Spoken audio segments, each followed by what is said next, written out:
평소 존경하는 윤경로 교수님의 귀한 발표 감사합니다.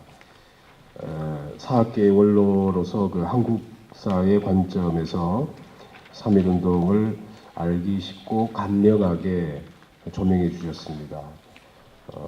3.1운동의 배경과 요인, 만세시의 묘사와 반응, 그리고 3.1운동의 혁명성을 강조해 주셨습니다.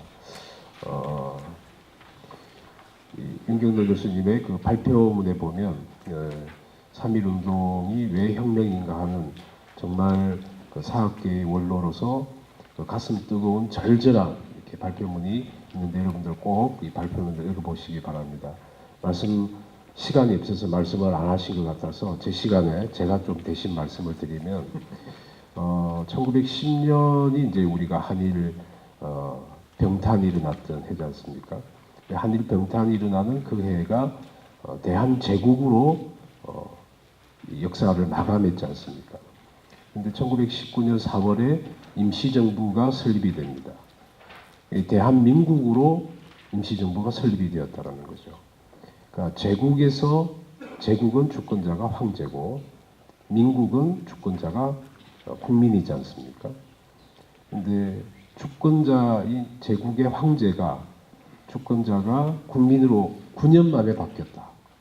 이거는 세계사에도 그렇게 잘 나타나지 않는 혁명이라는 점을 윤경로 교수님께서는 지적을 해주셨습니다.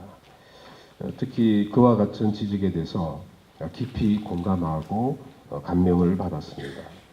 이 문제는 3.1운동의 성격 규정에서 매우 중요한 지적이라고 생각합니다. 내년 3.1운동 100주년을 맞이하여서 이런 논의가 올 한 해 더욱 왕성하게 일어나서 그래서 내년 100주년쯤에는 3.1운동의 성격 규정에서 이와 같은 지적들이 중요하게 거론되어져야 되지 않을까라고 생각을 합니다. 교수님의 발표는 이제 한국 근현대사적인 측면에서 이제 보셨는데요. 한국 교회사를 전공하는 사람인 저로서는 3.1운동의 교회사적인 의미를 짧게 언급하고자 합니다. 여기 계신 모든 분들이 다 그리스도인이라고 믿고 있기 때문에 그러면 교회사적인 차원의 의미는 뭘까? 또 좀 살펴보는 게 좋겠다 하는 게 제 말씀입니다. 오늘날 한국 사회에서 한국 기독교를 외래 종교로 인식하는 경우는 거의 없다고 저는 생각합니다.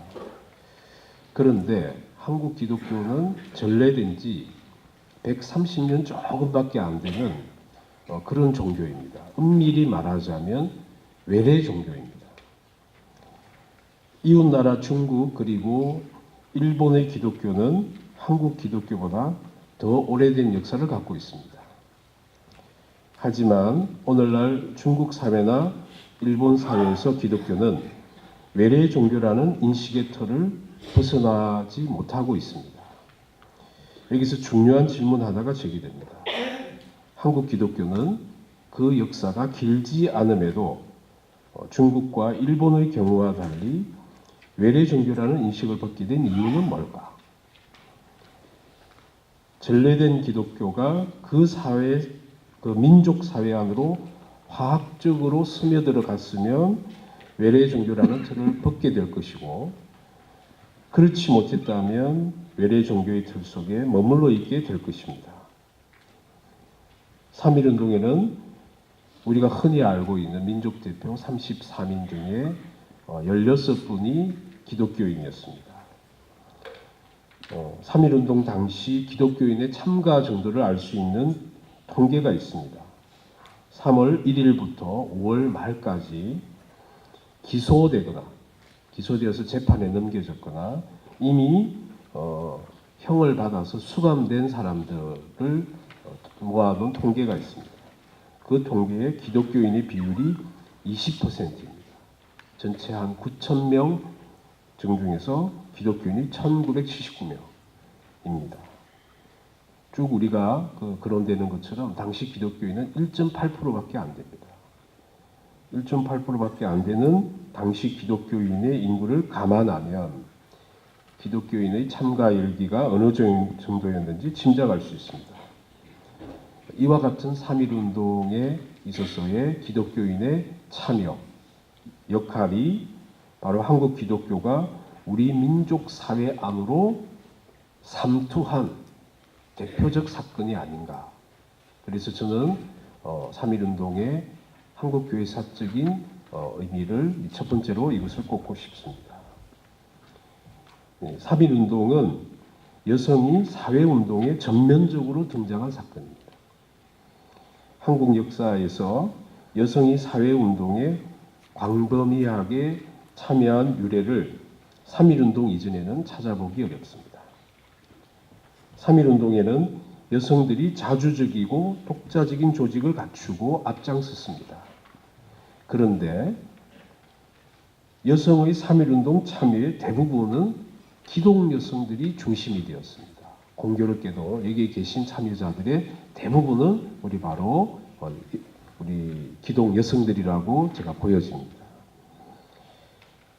유관순, 김마리아, 황예수도와 같이 이미 널리 알려진 분들도 있지만 그 외에도 많은 기독 여성들이 3.1운동에 열정적으로 조직적으로 참여하였습니다. 이것이 제가 생각하는 3.1운동의 교회사적인 의미라고 생각합니다. 그럼 우리가 여기서 또 하나의 질문이 제기될 수 있을 거라고 생각합니다. 그럼 기독교인들이 어떻게 해서 어떤 연유로 어떤 동력에 의해서 이와 같이 열정적으로 3.1운동에 참여하게 됩니까? 독립의 문제는 엄밀히 말하면 신앙의 영역에서 볼 때는 이건 사회 문제입니다. 그렇지 않습니까? 독립의 문제는 사회 문제. 우리 신앙 독립운동이 독립이 된다고 해서 내가 구원을 받거나 하는 문제는 아니지 않습니까? 신앙의 영역과 다른 영역입니다. 그런데 어떻게 해서 기독교인들이 열정적으로 이렇게 독립운동에 참여하게 됐는가? 이거는 세계교회사적인 그 차원이 있다라고 이제 말씀을 드리면서 우리가 19세기는 흔히 선교의 세기라고 이제 부릅니다. 19세기에서 위대한 선교들이 바로 이 시기에 대부분이 이루어졌기 때문에 그렇게 붙여진 명칭이었습니다. 그런데 선교의 세기 19세기는 또한 제국주의가 가장 왕성했던 세기이기도 합니다.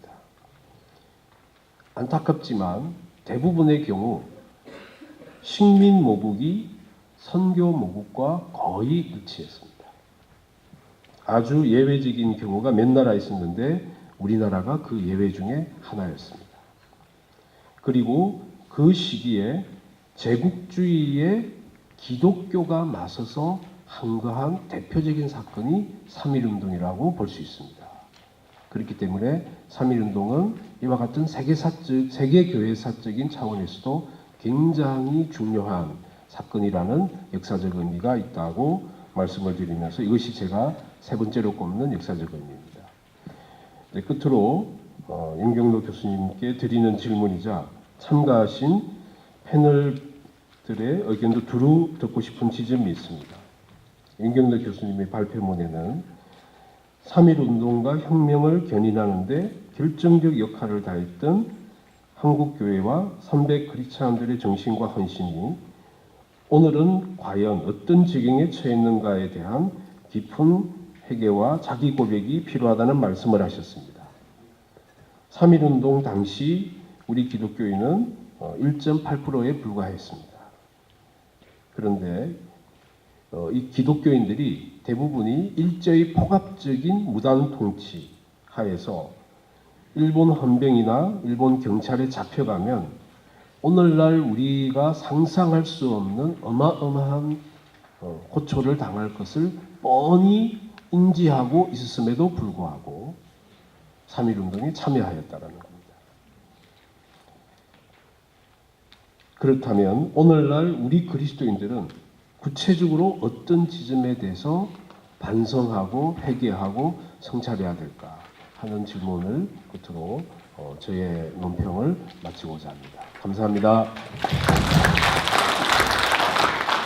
두 번째 패널 토의자로서 오랫동안 남북 나눔 운동에 참여해 오시고 현재 복음주의교회 연합 대표이신 이문식 목사님을 모시겠습니다. 큰 박수로 맞이해 주십시오.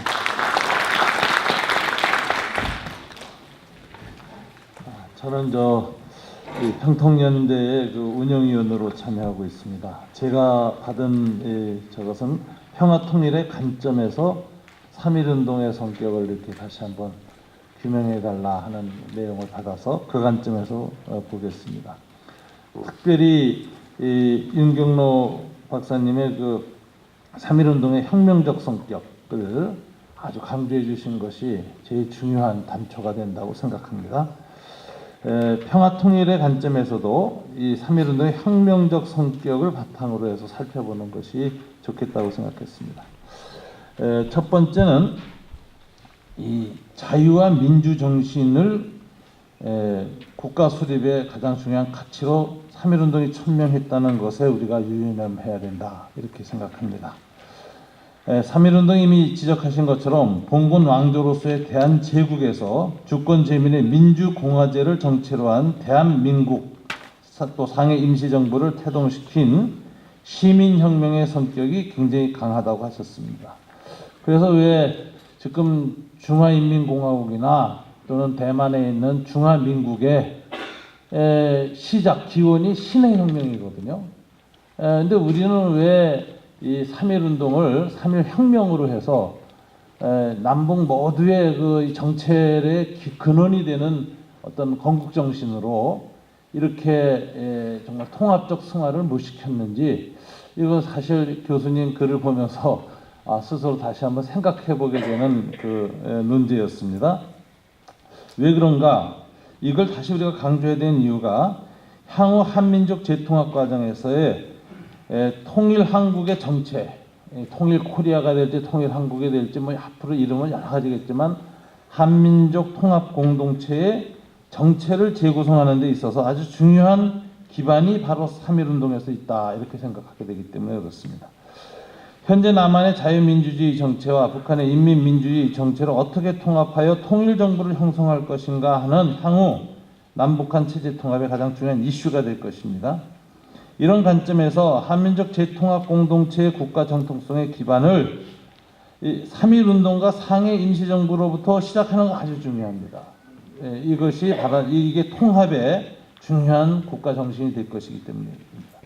3.1 독립선언서에서 조선 백성의 항구여일한 자주 발전을 위함이라는 기절이나 오직 자유적인 정신을 발휘할 것이라고 강조한 점은 자유민주 정신을 국가 수립의 가장 중요한 가치로 천명하였다는 것에 우리는 유념을 해야 합니다.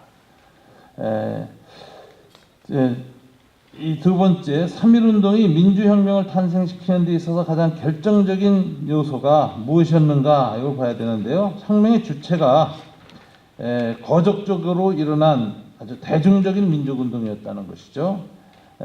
구한말 선비들을 중심으로 한 갑신정변이나 일부 개화파 선각자들을 중심으로 했던 독립혁명 활동이나 구한말 농민을 중심으로 일어났던 동학혁명이 어떤 특정한 계층을 중심으로 한 근대화 운동이었다면 3.1운동은 계급, 계층, 신분, 종교를 넘어서서 거적적으로 대동단결했던 민족운동입니다. 그렇기 때문에 이런 거적적인 민족 통합 운동이라는 부분에서 굉장한 우리가 가치를 부여해야 되고요. 해외에서도 수많은 사람들, 그때 이 만주, 러시아 또는 전 세계에 참여했고, 엊그저께 KBS에 보다 보니까 쿠바에서도 쿠바까지 그 농장 가서 일했던 사람들이 3.1운동에 참여했더라고요. 이런 거적적인 그 해외까지 포함한 대중운동이었다는 걸 우리는 염두에 둬야 됩니다. 그렇다면 여기에서 강조되는 것은 오늘의 분단 상황 속에서도 강조되는 것이 통합의 정신입니다. 체제 통일보다 한민족 재통합이 훨씬 더 중요한 가치라는 걸 우리가 다시 한번 생각해야 됩니다. 그래서 한민족 재통합 과정이 사회, 경제, 문화, 교육 또는 뭐 의료서부터 우리 모든 이 정말 사람의 삶의 영역에서 남북 사이에 있는 이질감을 극복하고 동질성을 확보해 나가는 일이 이루어지는 가운데 이 동질성이 많이 확보된 가운데서 정치적 통일, 체제적 통일이 일어나면 혼란이 덜한 것이고, 이 동질성이 아주 열악하게 10%도 안 되는 상황 속에서 갑작스러운 정치적, 체제적 통일이 일어날 땐 굉장한 혼란을 겪을 수밖에 없습니다. 이런 측면에서 이 체제 통합이라는 것이 언제 올지는 모르지만, 그보다 우리가 더 먼저 우선순위를 두고 정말 실천해야 될 일이 뭐냐? 한민족 재통합, 사회 재통합 과정입니다. 따라서 오늘의 평화통일 운동에 있어서도 통합이 통일보다 더 높은 우선순위의 가치로 매김하는 것이 중요한데, 여기에 대해서 굉장히 통찰을 주는 일이 3.1운동의 이 통합운동이었다. 거국적인 민족통합운동이었다. 이 부분을 계승해야 된다고 생각합니다. 세 번째, 통일보다 더 중요한 가치는 통합이며 통합보다 더 중요한 가치는 평화다라는 것을 생각하게 됩니다. 3.1운동은 인류 공용의 평화 정신을 표방하여 일어난 평화혁명이라는 것에 세계사적 가치가 있습니다. 오늘의 통일운동에 있어서도 3.1운동은 평화운동이라는 것에 주목하여 평화통일운동이 강조되어야 합니다. 그런 측면에서 한반도 통일도 군사력의 우위를 바탕으로 한 통일이나 경제력을 우위로 한 통일은 다 힘의 우위를 기반으로 한 제국주의적 통일이라는 것이죠.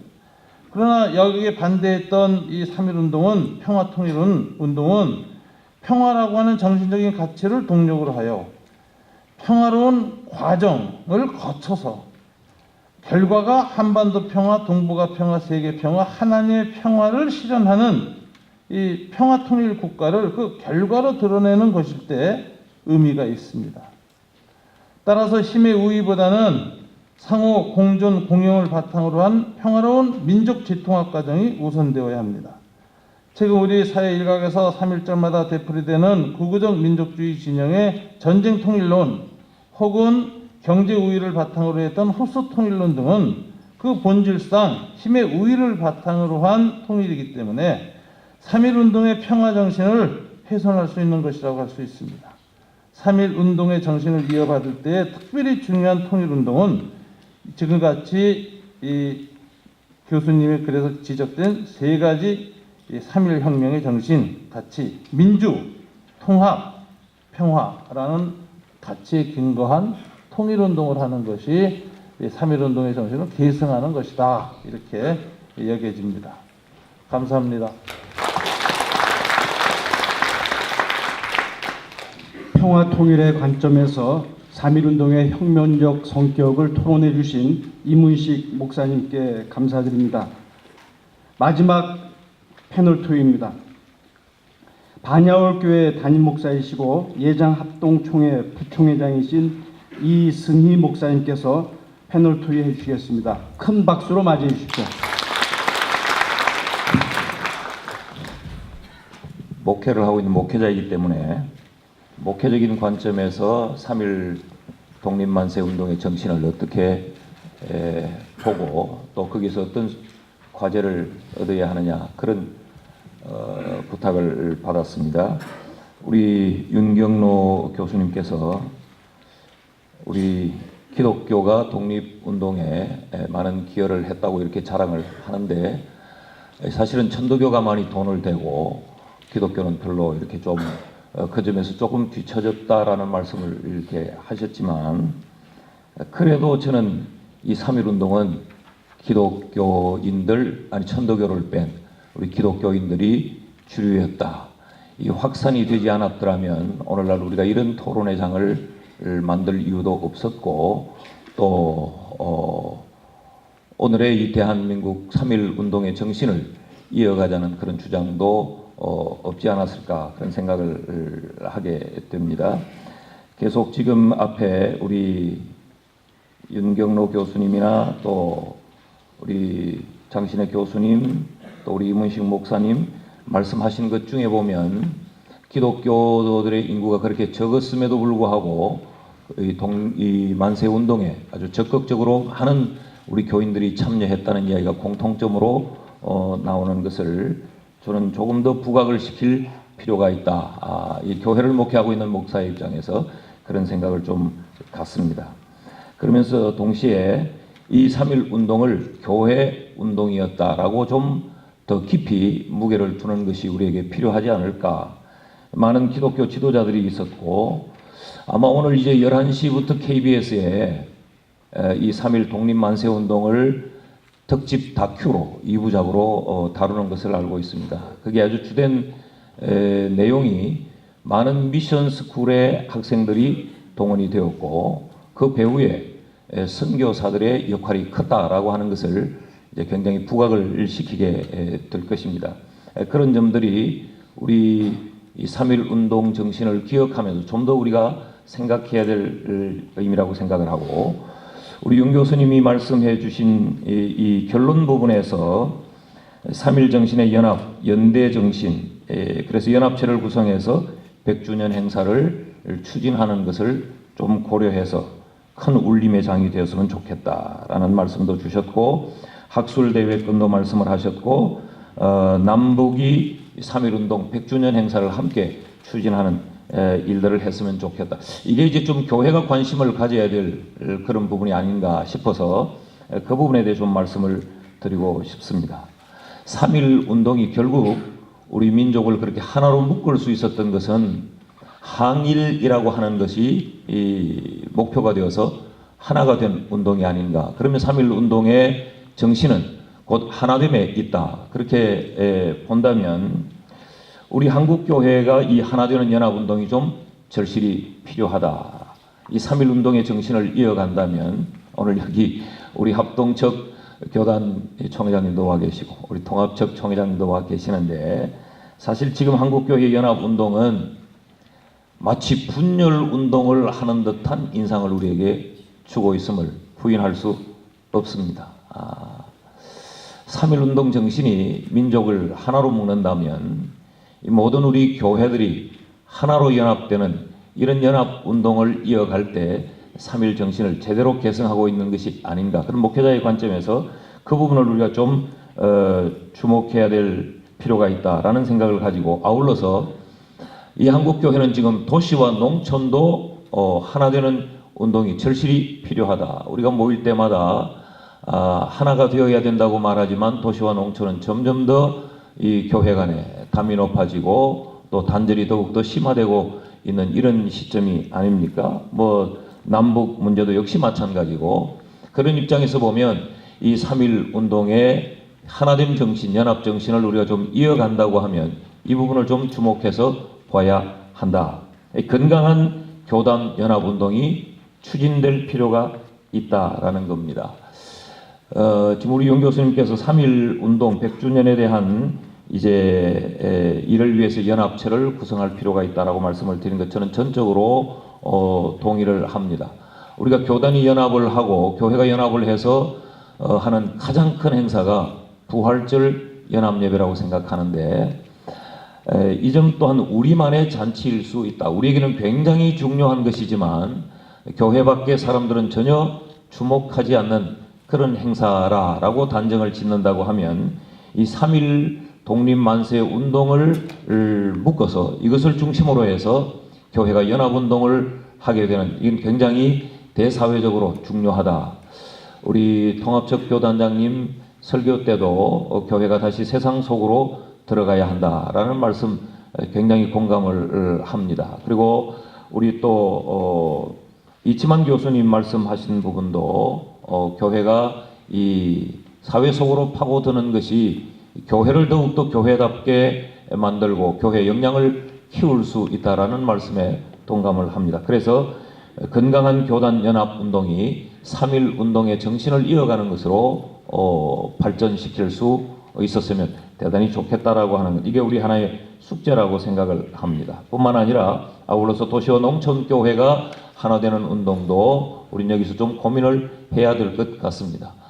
도시와 농촌 교회가 하나가 되지 아니하면 도시 교회가 농촌 교회를 품으면서 하나 되지 아니한다고 하면 한국 교회의 연합 운동은 좀 소원하다라는 말씀을 드리고 싶습니다. 그리고 우리 앞에 이문식 목사님 말씀을 이미 다 하셨기 때문에 건강한 남북 교회 운동 추진도 우리가 다시 한번 좀 생각을 해야 된다. 한편으로 치우침도 우리가 이야기가 나왔는데 이 치우침을 좀 완화하기 위해서도 이 운동은 교회가 앞장서는 것이 옳다라는 말씀을 드리고 싶습니다. 정부보다는 교회가 이 일을 추진해야 한다. 교회가 남북이 하나 되는 이 운동에 앞장을 서는 것이 필요하고 같은 목소리를 내는 것이 우리에게 필요한 숙제다라는 말씀을 드립니다. 이 연합이라고 하는 정신을 보면 다음 세대 학생 회복에 학생운동의 회복에 우리가 관심을 좀 둬야 된다. 3.1운동의 정신과 전혀 뜬금없는 이야기인 것 같지만 3.1운동에 가장 핵심적으로 헌신하고 그 운동을 확산시켰던 그 한 부류를 당시에 미션스쿨의 학생들이었고 젊은이들이었다고 한다고 하면 우리는 다음 세대의 이 학생운동의 회복이 우리에게 절실히 필요하다. 기성세대는 연합체도 구성하고 연합운동도 활발히 하고 오늘도 우리가 이런 모임을 갖게 되지만 이 다음 세대가 이런 연합하는 학생운동이 일어나지 않는다고 하면 이 교회의 연합운동은 어쩌면 우리 세대에서 끝이 날 수도 있고 다음 세대가 통일에 대하여 관심을 갖는다든지 한국 교회에 대하여 관심을 갖는다든지 이 연합에 대하여 관심을 갖는 일은 없어지고 말 것이다. 그래서 우리 이런 3.1운동의 연합정신을 우리가 좀 기억하면서 다음 세대 복음운동의 부활이라든지 기독 청년협의체 육성 및 지원을 우리 기성세대가 좀 관심을 가져주셔야 한다. 우리는 지금 기성세대의 연합체는 굉장히 많지 않습니까?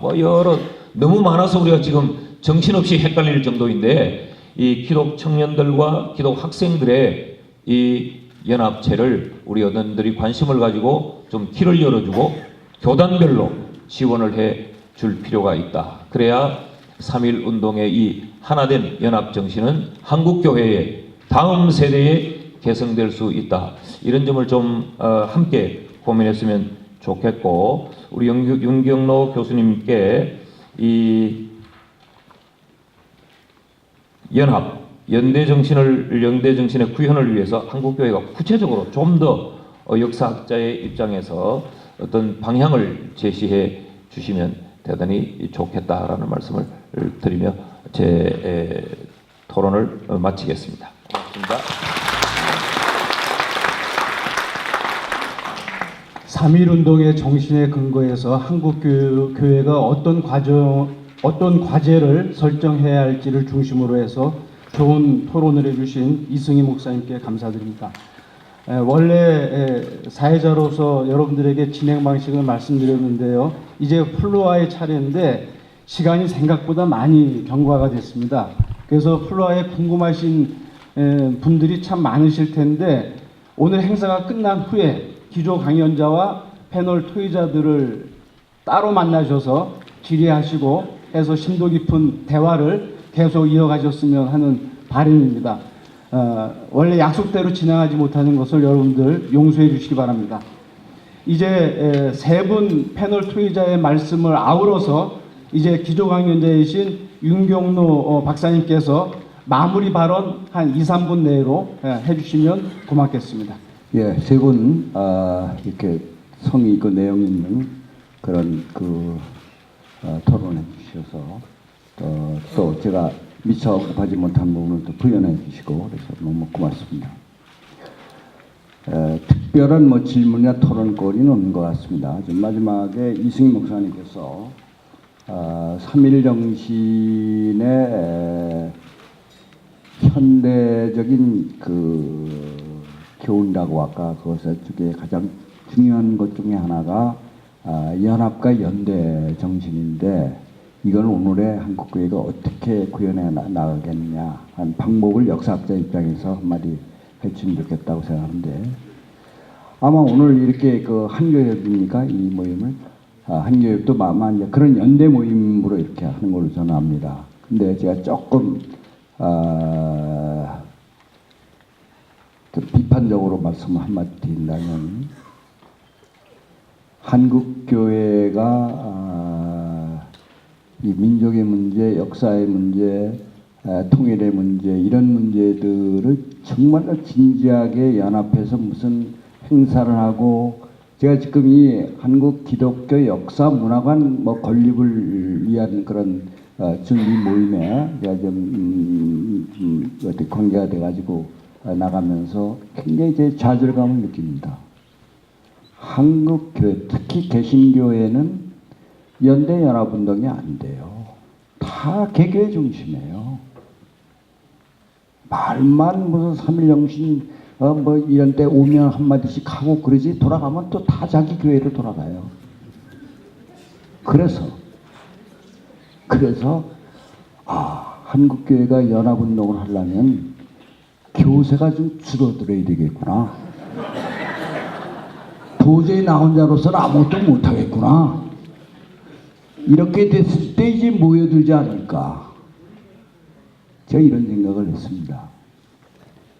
아까 지적하신 대로 우리 기성세대는 막 이렇게 왔기 때문에 이렇게 기울어진 운동장을 만들어 온 것을 좀 회개하는 차원에서라도 이제 차세대인 젊은 청년 기독인들, 사실 저 뒤에 앉으신 우리 여성 참석하신 여러분들이나 저같이 이렇게 일반 평신도는 기장이 뭔지 예장이 뭔지 무슨 뭐가 뭔지 그런 거 잘 모릅니다. 예? 그리고 제가 아는 한 우리 장로님 저 목사님들 결례인지 모르겠습니다만 우리나라의 교파 교단이 무슨 신학적 논리를 갖고 있습니까? 서양은 그래도 그런 게 좀 있잖아요. 그래서 이제 이런 거 이제 그만들 하시고. 그러나 이제 여태까지 해오셨는데 그게 없애기는 어렵죠. 그리고 차세대를 위해서 이 젊은이들은 그래도 한데 모으게 하는 그런 건 정말 꼭 필요할 것 같아요. 그래서 그런 운동을 좀 전개해 주십사 하고 또 하나만 9시 10분까지 하네.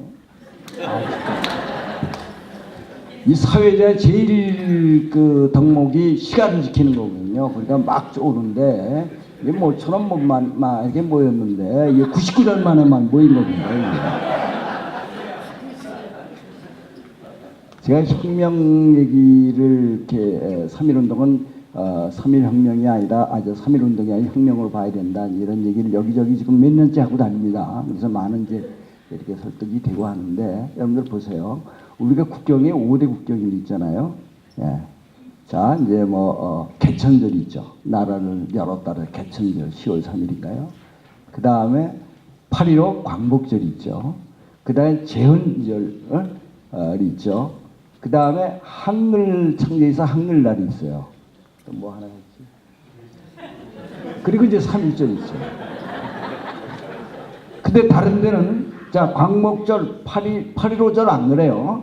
그죠? 광복한 달이니까 광복절이야. 헌법을 만들었다 그래서 제헌절이야. 다 그렇게 개천절은 우리나라를 열었다 그래서 개천절이야. 근데 왜 3.1절만 앞도 뒤도 없이 그냥 3.1절입니까? 이것도 문제 아니에요. 네? 그러니까 3.1 독립절이라든지 3.1 만세절이라든지 3.1 혁명절이라든지 뭐 이런 의미를 부여해야 될 거 아니에요. 그런 것들은 잘못될 겁니다. 그리고 이제 혁명 이렇게 하면 이제 이 나이 드신 우리 어르신들이 이제 그런 이건 막사 그건 조금 지난 것 같이 이런 얘기 하는데 여러분들 분명히 아셔야 됩니다. 한국의 기독교 수용은요 혁명적으로 이루어졌습니다. 언더우드 목사님이 한국에 오기 전에요 한국의 기독교인들이 자생적으로 생겼을 뿐만 아니라 한글 성경에 나와 있었어요. 이런 역사가 세계 기독교 역사에 없습니다. 언더우드 목사는 1885년 4월 5일 그것도 부활 아침 제물배 도착해 그것도 잘못된 거예요. 오후 3시에 도착했어요. 근데 이제 부활절 아침 이렇게 하니까 참 멋있어 그죠? 이렇게 백낙준 박사 한마디 하는 바람에 이게 그냥 지금까지 그대로 오는데 이것도 정확하게 그렇게 중요한 얘기는 아니지만 그런데 그분이 오기 전에 이미 국내 서울에 이 황해도 일대에 평안도 일대에 기독인들이 있었어요. 기독인들이 예수를 그리스도로 고백한 한국인 그리스도인들이 있었을 뿐만 아니라 한글 성경이 나왔어요. 그때 예수를 믿는다는 것은 목숨을 내놓는 일이었어요. 저는 실학자들은 개혁론자들이었다고 얘기한다면 초기에 기독교 하나님을 믿으려고 했던 분들은 혁명론자들이었습니다. 이런 역사성이 있어요. 그래서 우리 한국교회는 다이나믹한 거는 혁명성이 있기 때문에 그런 겁니다. 그러니까 이거를 우리 지도자분들께서 참 우리 교인들을 잘 끌고 가면 정말 한국의 기독교가 세계 기독교가 그냥 선교사만 보내는 것이 아니라 직업적인 선교사들만 보내는 게 아니라 정말 복음을 백성을 해방시키는 이렇게 변화돼야 됩니다. 근데 저 같은 사람을 안 불러요. 이제는 세상이 좀 변했고 정말 바르게 역사를 인식하고 그리고 교회에서 그 공과 시간에 우리 기독교 역사를 가르치고 우리 한국의 역사를 바르게 가르쳐야 됩니다. 이렇게 역사를 이번에 왜곡하려고 다 나라가 이렇게 기반이 이렇게 큰 그 단처 제공이 역사 교과서 문제 아닙니까? 역사라는 게 중요합니다. 남북 통일 얘기하지만 제가 볼 때는 군사적 통일, 정치적인 통일, 경제적 통일 쉬울 수 있어요. 그러나 역사 인식의 통일이 남북 간에 상당히 어렵습니다. 결국 우리가 민족이 통일되려면 정신이 하나가 돼야 할 텐데 이걸 하려면 우리가 바른 역사 인식을 갖고 역사 의식을 갖고 남북이 만나야 결국 동지적 회복이 가능할 거예요.